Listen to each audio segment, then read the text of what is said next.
Wir sind hier in der Nähe des Chiemsees, den Gipfel des Hochfällen vor der Türe.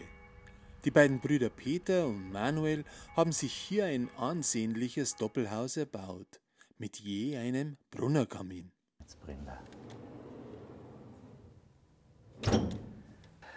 Wir haben ja da unseren Neubau und für uns war es damals eigentlich ganz wichtig, während der Bauphase schon, dass wir eigentlich bei uns im großen Raum hier einen Mittelpunkt haben wollten, der ein bisschen Wärme und Gemütlichkeit ausstrahlt. Wir haben zwar überall eine Fußbodenheizung, aber es gibt nichts Schöneres, als wenn es dann wirklich mit dem Naturholz einheizen kannst, und macht uns eine wahnsinnige Freude. Also das Praktische ist, wir haben also auch eine elektronische Ofensteuerung, also selbst für einen Laien ist überhaupt kein Problem, dass er sich dann immer darum kümmern muss, dass es mit der Luftzufuhr passt.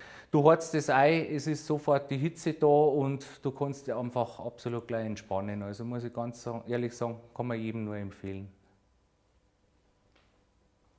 Ja, ich hoffe, dass das, was ihr euch vorgestellt habt, auch jetzt wirklich da ist. Das ist eine Bereicherung für den Wohnbereich. Es macht euch ein bisschen unabhängig, wenn auch nicht das ganze Haus zu heizen ist. Und die Stimmung im Wohnraum ist natürlich eine ganz andere, als wäre es ein künstliches oder gar nichts. Ja, also dann braucht man natürlich ein bisschen Technik zu dieser Sache. Und was da so einfach ausschaut, ist doch technisch gut entwickelt. Es raucht nichts, es spritzt nichts und es ist sicher, feuersicher. Und das sind die Dinge, die ja da wichtig sind. Und darum meine ich, dass man mit so einem Ofen eigentlich immer eine sehr gute Investition.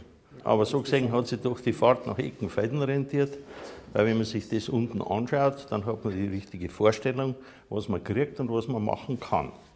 Und jeder kann sich dann das raussuchen, so wie er es für sich braucht.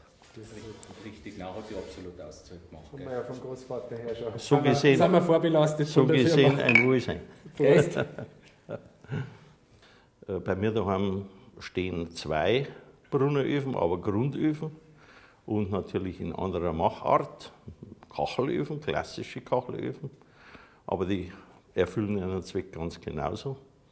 Und wenn ich diese klaren Linien da herin anschaue, dann ist das was anderes, wie wenn ich eben mehr traditionell in die Bergtrimbau und mir da natürlich mehr so diesen alpenländischen, die Gemütlichkeit bauen. Ja, für das haben wir ja das